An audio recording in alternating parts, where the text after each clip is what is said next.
평생을 바쳐 장만한 집이 노년에 이르러 가슴을 짓누르는 고통이 될 줄 누가 알았겠습니까? 오늘 여러분께 들려드릴 이야기는 72살의 한 아버지가 겪은 기막힌 사연입니다. 그는 본래 동네 사람들에게 존경받는 철물점 사장이었고 맨손으로 시작해 4층짜리 상가주택을 마련한 입지전적인 인물이었습니다.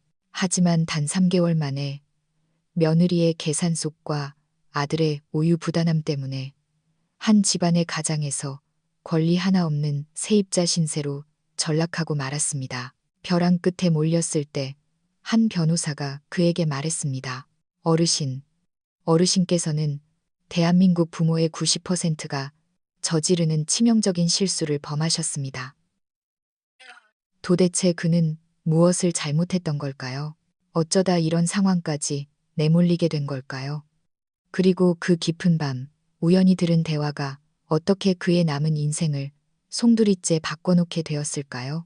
아들의 배신과 며느리의 계략에 맞서 그가 어떻게 반격하고 잃어버린 존엄을 되찾았는지 귀 기울여 주십시오. 지금부터 들려드릴 이야기는 여러분이 가진 가족애와 재산 상속에 대한 모든 상식을 뒤엎을지도 모릅니다. 제 이름은 김영수, 올해 72살입니다. 서울 영등포 골목에서 저를 찾는다면 사람들은 다들 이렇게 말할 겁니다. 아, 그 철물점 김 사장님요. 그분 참 진국이죠. 하지만 지금 저는 15평 남짓한 작은 빌라 거실에 앉아 창밖의 익숙한 풍경을 바라보며 만감이 교차하는 심정을 느끼고 있습니다. 불과 석 달 전만 해도 저는 평생 피땀 흘려 장만한 4층짜리 내 건물에서 살고 있었습니다. 그런데 지금은 제 아들의 세입자만도 못한 처지가 되었습니다. 세입자는 적어도 임대차 보호법의 보호라도 받으니까요. 제 이야기를 처음부터 찬찬히 해보겠습니다. 어쩌면 저를 미련한 늙은이라고 비웃으실지도 모르겠습니다. 하지만 저처럼 자식을 끔찍이 아끼는 이 땅의 모든 부모님께 간곡히 말씀드리고 싶습니다. 절대로 저처럼 어리석게 자식에게 덜컥 집을 넘겨주지 마십시오. 저는 1952년생입니다. 그때 우리나라는 참 가난했지요. 충청도 시골에서 농사짓고 돼지치며 5남매가 쓰러져가는 초가집에 살았습니다. 중학교를 졸업하자마자 저는 서울로 올라왔습니다. 그때 제 나이 겨우 17이었습니다. 서울에 처음 도착했을 때 영등포의 한 철물점에서 견습생으로 일했습니다. 사장님은 호랑이 같았습니다. 매일 아침 7시부터 밤 9시까지 일했고 월급은 쥐꼬리만 했습니다. 하지만 저는 악착같이 배웠습니다. 언젠가 내 가게를 차려 사장이 되겠다는 꿈 하나로 버텼습니다. 그 시절 서울은 지금처럼 화려하지 않았습니다. 영등포 일대는 공장과 판잣집이 뒤섞여 있었죠. 공장 기숙사에서 지내며 허리띠를 졸라매고 돈을 모았습니다. 매일 밤 낡은 일기장에 그날 배운 것을 적었습니다. 어떤 나사에 어떤 너트가 맞는지, 어떤 공구가 어디에 쓰이는지 꼼꼼히 기록했지요. 22살 되던 해 아내 미자를 만났습니다. 근처 봉제 공장에서 일하던 착하고 수수한 아가씨였습니다. 우리는 공장 근처 허름한 국수집에서 잔치국수를 먹으며 처음 만났습니다. 그녀는 제일 싼 0원짜리 국수를 시켰고 저는 500원짜리 비빔국수를 시켰던 기억이 납니다. 그때 생각했죠. 이 아가씨 참 알뜰하구나. 나랑 결이 맞는 사람이구나. 3년을 연애하고 결혼했습니다. 결혼식 날 우리 전 재산은 다 합쳐 800만 원이 전부였습니다. 미자는 남대문 시장에서 산 12만 원짜리 붉은 원피스를 입었고 저는 빌린 양복을 걸쳤습니다. 금반지도 신혼여행도 없었지만 작은 식당에서 국수 몇 그릇 대접하는 걸로 식을 올려도 우리는 행복했습니다. 결혼 후에도 우리는 미친 듯이 일했습니다. 미자는 낮에는 공장에서 일하고 밤에는 부업으로 봉투를 붙였고 저는 철물점 기술자로 일하며 개업 준비를 했습니다. 그때 한국 경제가 고도 성장기라 여기저기서 건물이 올라갔고 철물 장사가 꽤 괜찮았습니다. 30살이 되던 해 드디어 영등포에 20평짜리 가게를 얻어 영수철물이라는 간판을 달았습니다. 월세가 만만치 않았지만 제 기술과 신용을 믿었습니다. 개업 초기에는 정말 힘들었습니다. 새벽 6시에 문을 열고 밤 10시에 닫았습니다. 주말도 반납했죠. 인테리어 업자들은 주말에 자재를 사러 오니까요. 미자는 만삭의 몸으로 가게에 나와 무거운 물건을 정리하곤 했습니다. 아들 지훈이가 태어난 건 제 나이 35대였습니다. 핏덩이를 안고 저와 미자는 펑펑 울었습니다. 미자가 말했죠. 여보, 우리 지훈이는 우리보다 훨씬 잘 살게 해줘요. 저는 고개를 끄덕이며 맹세했습니다. 내 아들에게는 최고의 것만 주겠다고. 내 집 마련을 위해 우리는 뼈를 깎는 절약을 했습니다. 아침은 찬밥에 김치, 점심은 가게에서 라면으로 때우고, 저녁에는 미자가 끓여둔 된장찌개 하나로 며칠을 버텼습니다. 옷은 시장 좌판에서 산 5,000원짜리가 전부였고, 유일한 낙은 일요일 저녁 지훈이를 데리고 근처 공원을 산책하는 것뿐이었습니다. 그렇게 10년을 모아 드디어 종잣돈을 마련했습니다. 1987년 저는 지금의 이 4층짜리 상가주택을 샀습니다. 당시 매매가 3억 원, 그때 영등포 집값이 지금처럼 비싸진 않았지만 3억 원은 우리에게 천문학적인 돈이었습니다. 계약하던 날 손이 덜덜 떨렸습니다. 부동산 사장님이 김 사장, 탁월한 선택이야. 여기 나중에 금싸라기 땅 될 거야 라고 하더군요. 그 말이 맞았습니다. 지하철이 들어오고 개발이 되면서 집값은 천정부지로 솟았고 지금 이 건물은 20억 원을 호가합니다. 부동산 앞에 붙은 시세표를 볼 때마다 저도 놀라곤 합니다. 하지만 이 집은 제게 투자가 아니었습니다. 저와 미자의 인생 그 자체였습니다. 벽돌 한 장, 타일 한 조각마다 우리의 피땀이 서려 있었습니다. 미자는 3층 옥상 베란다에 화분을 가꾸는 걸 좋아했습니다. 여보, 내 집이 있다는 게 이렇게 좋네요. 라며 웃던 아내의 모습이 선합니다. 미자는 3년 전 위암으로 먼저 세상을 떠났습니다. 임종 직전 제 손을 꼭 잡고 말했죠. 여보, 지훈이가 마음이 여려요. 당신이 잘 챙겨줘요. 요즘 집값이 너무 비싸서 애들 힘으로 집 사기 힘들잖아요. 당신이 좀 도와줘요. 저는 눈물을 흘리며 고개를 끄덕였습니다. 미자가 떠난 후 저는 옥상 낡은 등나무 의자에 앉아 아내가 남긴 화초들을 보며 하염없이 시간을 보내곤 했습니다. 지훈이는 올해 42살입니다. 대학 졸업 후 무역회사를 다니는데 월급이 500만 원 정도 됩니다. 서울 물가에 그 돈으로 집 사기는 불가능하죠. 매일 야근에 주말 접대까지 하며 고생하는 아들을 볼 때마다 가슴이 아팠습니다. 작년 말 지훈이가 드디어 여자친구를 데려왔습니다. 이름은 수진이. 28살의 대학병원 간호사였습니다. 싹싹하고 말도 예쁘게 하더군요.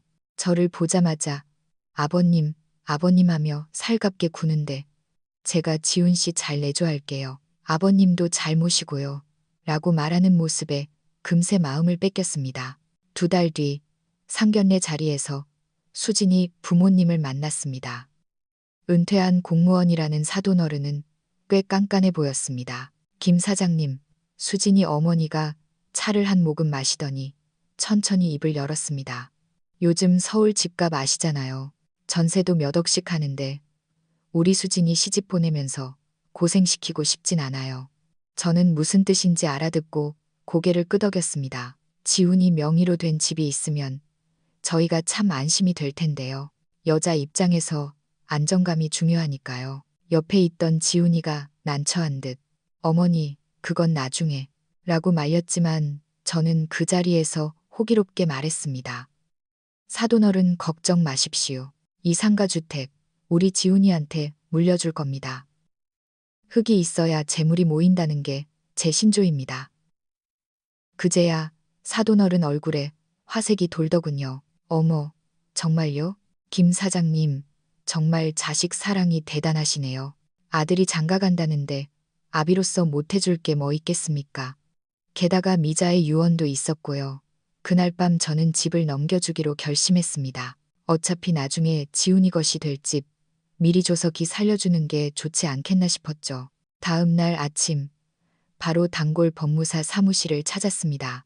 30년 지기인 박 법무사가 놀란 눈으로 물었습니다. 김 사장, 정말 증여하려고?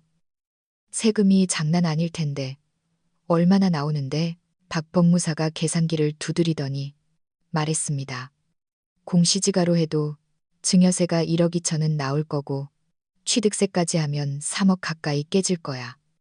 3억? 저는 깜짝 놀랐습니다. 제 통장에는 노후 자금으로 모아둔 3억 5천만 원이 전부였습니다. 세금 내고 나면 5천만 원밖에 안 남는 상황이었습니다.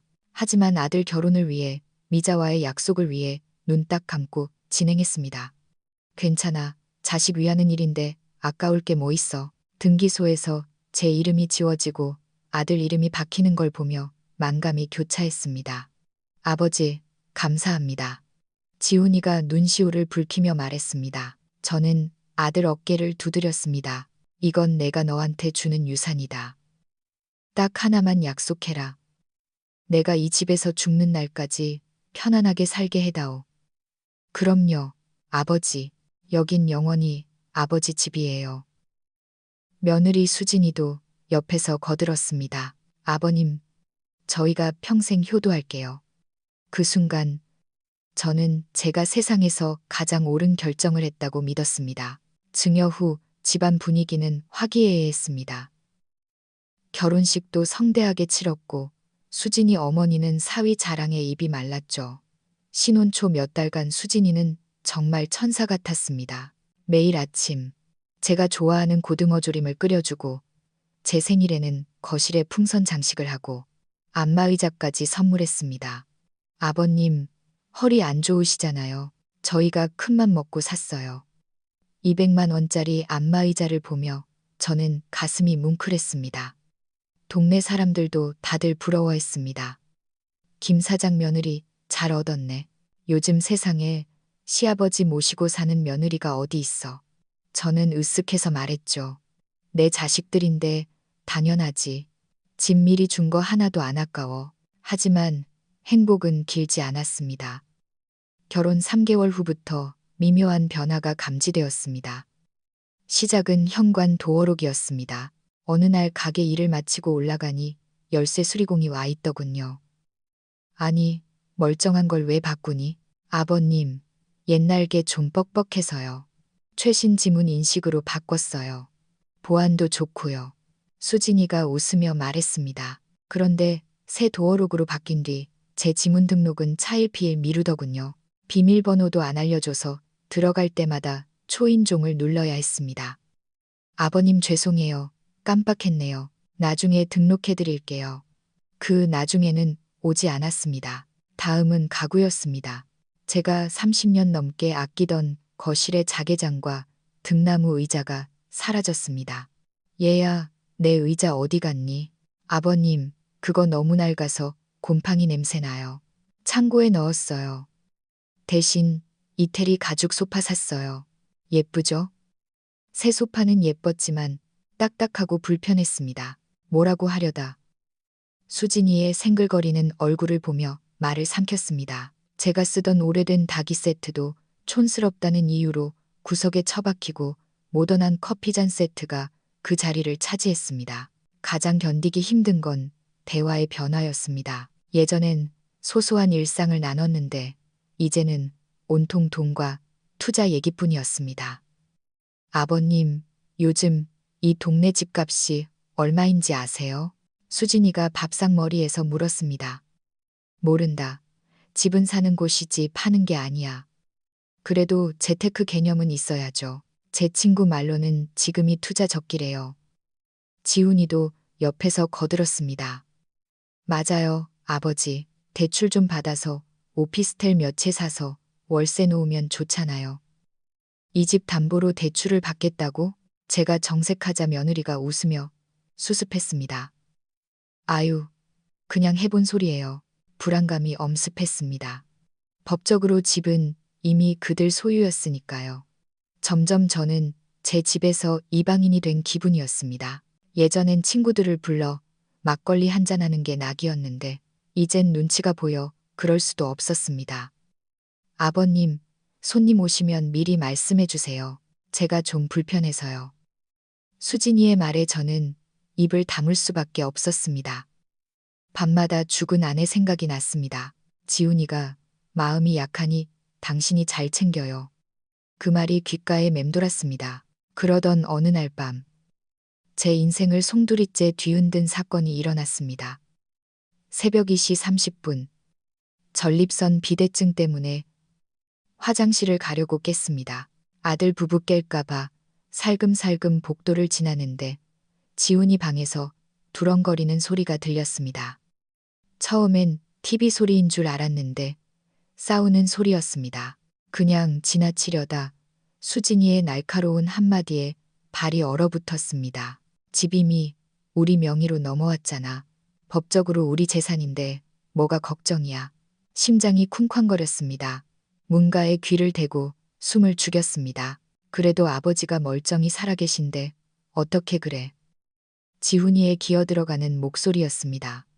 혼자 저 큰 4층짜리 건물 다 쓰셔서 뭐해. 계단도 가파르고 위험해. 만약 넘어지기라도 하면 우리가 어떻게 감당해. 수진이의 목소리는 너무나 침착하고 냉정했습니다. 그럼 요양원이라도 알아보자는 거야? 요양원이 얼마나 시설이 좋은데 전문가들이 24시간 케어해주고 친구들도 많고 집보다 훨씬 안전해. 손이 부들부들 떨렸습니다. 고려장이라니 나를 요양원에 버리겠다니 아버지가 동의하시겠어? 이 집에 평생 추억이 다 있는데. 자기야, 현실을 봐. 이 건물 팔면 20억이야. 그거 굴려서 강남에 아파트 사고 오피스텔 사서 월세 받으면 우리 월급 뻔한데 훨씬 여유롭게 살 수 있어. 나중에 애 낳으면 돈 더 들어갈 텐데 언제까지 이렇게 살아. 하지만 아버지 노후 자금으로 5천만 원 남으셨잖아. 그 돈이면 요양원 비용일 2년치는 되겠네. 나머지는 우리가 집 한 돈에서 좀 대드리면 되잖아. 80대 넘어가면 그때 가서 생각하자고. 수진이의 말은 비수처럼 제 가슴을 후벼 팠습니다. 3억 5천만 원. 제 평생 모은 돈 중 3억을 세금으로 내고 남은 5천만 원. 그걸 이미 계산에 다 넣어두고 있었던 겁니다. 애초에 집 받을 때 아버지가 여기 평생 사시게 해달라고 하셨잖아. 그건 그냥 하는 말이지. 상황이 변했잖아. 만약 아버지 반대하시면 그냥 우리가 짐 싸서 나가고 집 팔아버리면 그만이야. 어차피 명의는 우리 건데. 그 말에 억장이 무너졌습니다. 여긴 영원히 아버지 집이에요. 라고 눈물 흘리며 말하던 지훈이의 모습이 떠올랐습니다. 다 거짓이었습니다. 언제 말씀드리지? 지훈이가 물었습니다. 조금 더 있다가 내가 마포 쪽에 괜찮은 요양원 봐뒀어. 시설 좋더라. 더는 듣고 있을 수 없었습니다. 떨리는 다리를 끌고 방으로 돌아왔습니다. 억울하고 분해서 숨이 쉬어지지 않았습니다. 72세 노인이 자기 집에서 아들 며느리에게 쫓겨날 모의를 듣게 된 그 심정을 누가 알까요? 밤새 한숨도 못 잤습니다. 당장 문을 박차고 들어가 소리치고 싶었지만 그래봤자 제 꼴만 우스워질 뿐이었습니다. 법적으로 집은 이미 그들의 것이니까요. 미자가 옳았습니다. 자식 너무 믿지 마라. 그 말을 뼈저리게 실감했습니다. 다음 며칠간 저는 그들을 관찰했습니다. 수진이는 여전히 생글생글 웃으며 아버님, 진지 드세요라고 했지만 그 눈빛 뒤에 숨겨진 차가움을 이제는 알 수 있었습니다. 지훈이는 제 눈을 피했습니다. 죄책감이겠죠. 일주일 후 저는 승부수를 던지기로 했습니다. 아침 식사 자리에서 말했습니다. 지훈아, 아버지가 몸이 좀 안 좋은데 병원 좀 같이 가자. 어디가 안 좋으신데요? 지훈이가 깜짝 놀라 물었습니다. 가슴이 답답하다. 내 엄마도 위암이었잖아. 겁이 나는구나. 지훈이는 바로 휴가를 내고 저를 대학병원으로 데려갔습니다. 진료 대기실 구석진 자리에 앉았을 때 저는 아들에게 물었습니다. 지훈아, 내 눈 보고 똑바로 말해라. 너희들 나 내보내고 집 팔 생각이지? 지훈이의 얼굴이 사색이 되었습니다. 아, 아버지, 갑자기 무슨. 대답해라. 지훈이는 고개를 푹 숙이고 한참을 침묵하더니 기어들어가는 목소리로 말했습니다. 쫓아내려는 게 아니고요. 수진이가 아버님 혼자 계시기 위험하다고 더 좋은 환경에서. 그래서 요양원에 쳐놓고 집은 팔아서 투자하겠다고? 아, 아버지 다 들으셨어요? 제 눈에서 눈물이 주르륵 흘러내렸습니다. 지훈아, 이 집이 어떤 집인데? 내 엄마랑 내가 평생 굶어가며 산 집이다. 네가 여기서 자랐고 정말 나를 버릴 셈이냐? 아버지, 버리는 게 아니라 됐다. 증여할 때 내가 뭐라 그랬냐? 평생 모시겠다고 했지. 그게 다 쇼였냐? 지훈이는 아무 말도 못했습니다. 저는 눈물을 훔치고 일어섰습니다. 지훈아, 나는 너를 원망하지 않는다. 하지만 너희 뜻대로 되게 두지도 않을 거다. 내 집은 내가 지킨다. 아버지 어디 가세요? 아들의 손을 뿌리쳤습니다. 똑똑히 들어라. 나는 영악한 며느리보다 제 아비 하나 지키지 못하는 멍청한 아들이 더 밉다. 집으로 돌아와 가게에 앉아 멍하니 공구들을 바라보았습니다. 이제 정말 혼자 싸워야 했습니다. 문득 동네 친구 박영감이 했던 말이 떠올랐습니다. 자기 아들이 부동산 전문 변호사라고 자랑하던 거요. 지푸라기라도 잡는 심정으로 박영감을 찾아갔습니다. 박영감은 제 이야기를 듣더니 혀를 찼습니다. 김 사장, 내가 뭐라 그랬어. 집 함부로 넘기는 거 아니라고 했지. 그러면서 당장 아들 박 변호사에게 전화를 걸어주었습니다. 강남에 있는 박 변호사의 사무실은 으리으리했습니다. 40대 중반의 박 변호사는 제 이야기를 꼼꼼히 듣더니 심각한 표정으로 입을 열었습니다. 어르신, 죄송하지만 어르신께서는 대한민국 노인들이 가장 많이 범하는 치명적인 실수를 저지르셨습니다. 실수라니요? 노후의 안전장치를 스스로 해제해 버리신 겁니다.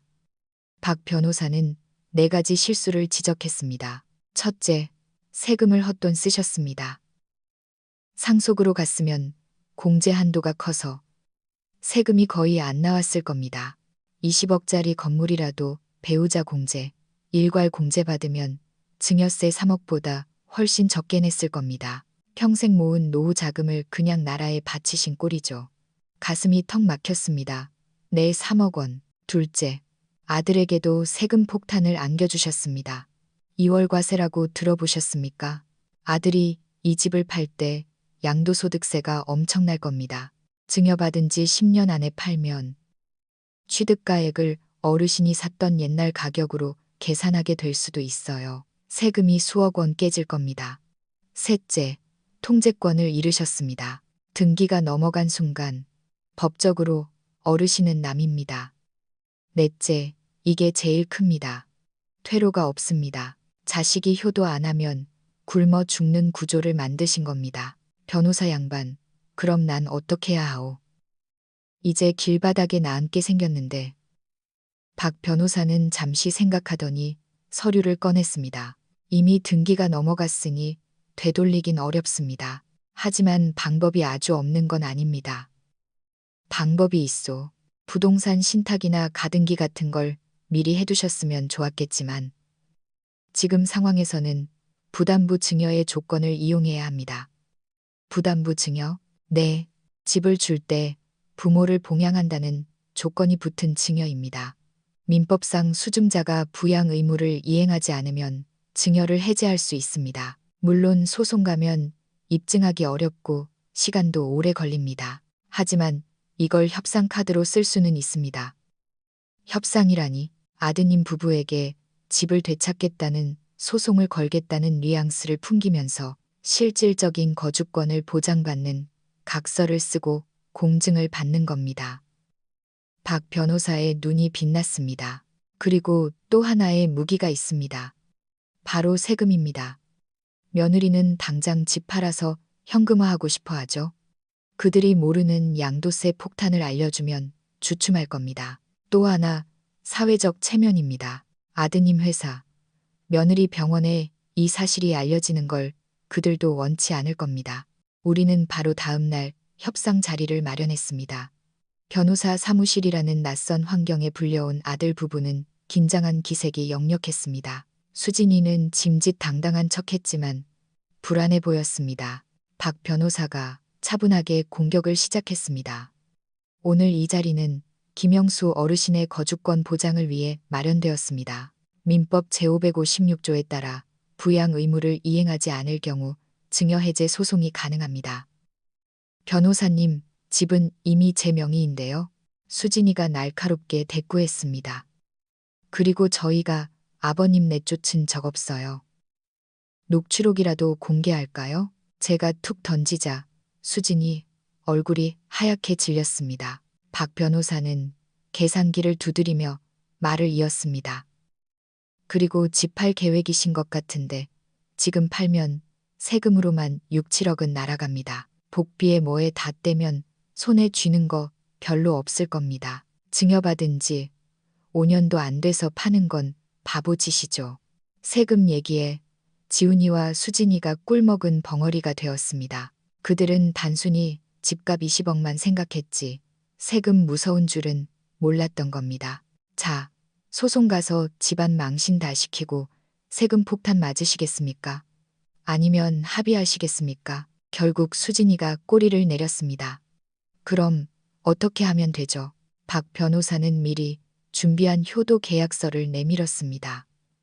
내용은 간단했습니다. 1. 아버지가 살아계시는 동안 이 집에서 거주할 권리를 보장한다. 2. 동의 없이 집을 매매하거나 담보대출을 받을 수 없다. 3. 이를 어길 시 즉시 퇴거하고 손해배상을 한다. 가장 중요한 건 이 문서를 법원에서 공증받는 것이었습니다. 공증을 받으면 법적 효력이 확실해지니까요. 지훈이가 떨리는 손으로 서명했습니다. 아버지, 죄송해요. 법원을 나오며 저는 아들에게 말했습니다. 이제 됐다. 가서 잘 살아라. 집으로 돌아왔지만 마음은 텅 빈 것 같았습니다. 법적으로 거주권은 지켰지만 이미 깨진 신뢰는 돌이킬 수 없었습니다. 저녁 식탁의 침묵은 숨이 막혔습니다. 불편해하는 며느리의 뒷모습, 죄인처럼 고개 숙인 아들, 지옥이 따로 없었습니다. 그날 밤 저는 결심했습니다. 내 발로 나가자. 쫓겨나는 게 아니라 내 존엄을 위해 내가 선택하는 것이다. 다음 날 아침 아들 부부가 출근하기 전 폭탄 선언을 했습니다. 나 이사 간다. 네? 아버지, 합의서 썼잖아요. 왜 나가세요? 지훈이가 당황해서 물었습니다. 합의서는 내 보험일 뿐이다. 나는 너희 눈치 보며 살기 싫다. 내 인생 내가 살련다. 근처에 보증금 3천만 원에 월세 60만 원짜리 15평 빌라를 얻었습니다. 짐을 싸서 나오는데 지훈이가 울면서 말리더군요. 아버지, 이러지 마세요. 저는 아들을 안아주며 말했습니다. 지훈아, 내 탓만은 아니다. 내가 너무 급했다. 널 사랑해서 준 건데 그게 독이 됐구나. 우리 서로 떨어져서 각자 인생 살면서 웃으면서 보자. 그렇게 독립한 지 1년이 지났습니다. 지금 저는 그 어느 때보다 행복합니다. 작은 빌라 베란다에 상추와 고추를 심고 예전에 좋아하던 서예도 다시 시작했습니다.